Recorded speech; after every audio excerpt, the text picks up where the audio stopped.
আজকে আমি ভীষণ টেস্টি একটা মাছ বানিয়ে দেখাচ্ছি। আমি রুই মাছ নিয়েছি, আপনারা যে কোনো মাছ নিতে পারেন, একটু বড় মাছ নিতে হবে। ফ্রাইং প্যানেতে মাছটা প্রথমে সাজিয়ে নিয়েছি, আর এটা আমি আধা ঘন্টা আগেই নুন হলুদ লাগিয়ে রেখেছিলাম। প্রথমে 4 চামচ সর্ষের তেল দিয়েছি, রান্নাটা অবশ্যই সর্ষের তেলে করবেন।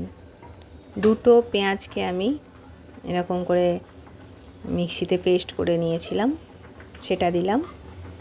আর এখানে 1 ইঞ্চি আদার টুকরো, একটা গোটা রসুন আর 4-5টা কাঁচা লঙ্কাই যেটা পেকে গেছে সেটা দিয়েছি, কালারটা একটু ভালো হবে তাই।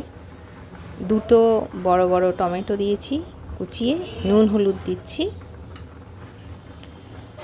আমি কিন্তু একটু লেবুর রস দেবো এটাতে। যে কোনো কাঁচা মাছের রেসিপিতে একটু লেবুর রস দিলে এটার ফ্লেভারটা ভালো হয়, আর খেতে তো ভীষণই ভালো হয় লেবুর রস দিলে।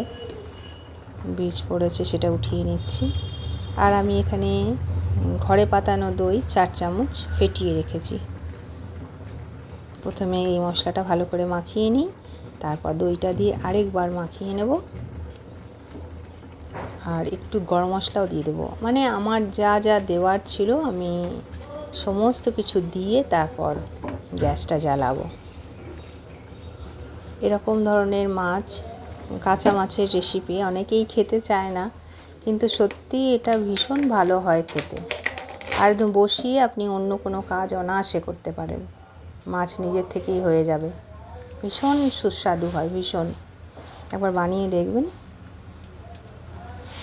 দইটা টক নয়, যদি দইটা টক হয় তাহলে একটু হাফ চামচ একটু চিনি দেওয়াই যেতে পারে, কিন্তু আমি মাছেতে চিনি দেওয়াটা অতটা ভালো লাগে না। কিন্তু টেস্টের ব্যালেন্সের জন্য যদি দই টক থাকে একটু চিনি দিলে খারাপ লাগবে না। এইবার আমি একটু 4-5 সেকেন্ডের জন্য হাই ফ্লেমে রাখবো। ব্যাস একটুখানি ফুটটা হলেই তাহলে আমি ঢাকনাটা দিয়ে দেবো। ঢাকনাটা দিয়ে আমি 7 মিনিট পরে মাছটা উল্টাবো। এই মাছটা কিন্তু খুব সাবধানে উল্টাতে হবে, এখানে একটুখানি আপনাকে ধৈর্য ধরতে হবে। মাছটা কাঁচা তো ভীষণ নরম থাকে, ভীষণ নরম থাকে। মাছটা একটু উল্টে দিচ্ছি, আমি আরেকবার কিন্তু মাঝে উল্টে দেব।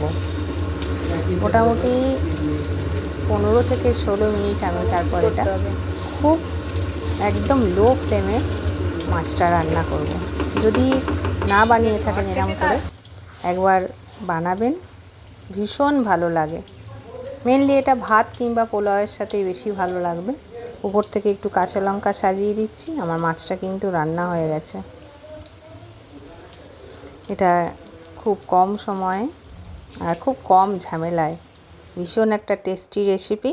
বানাবেন, বাড়ির সবার খুব ভালো লাগবে।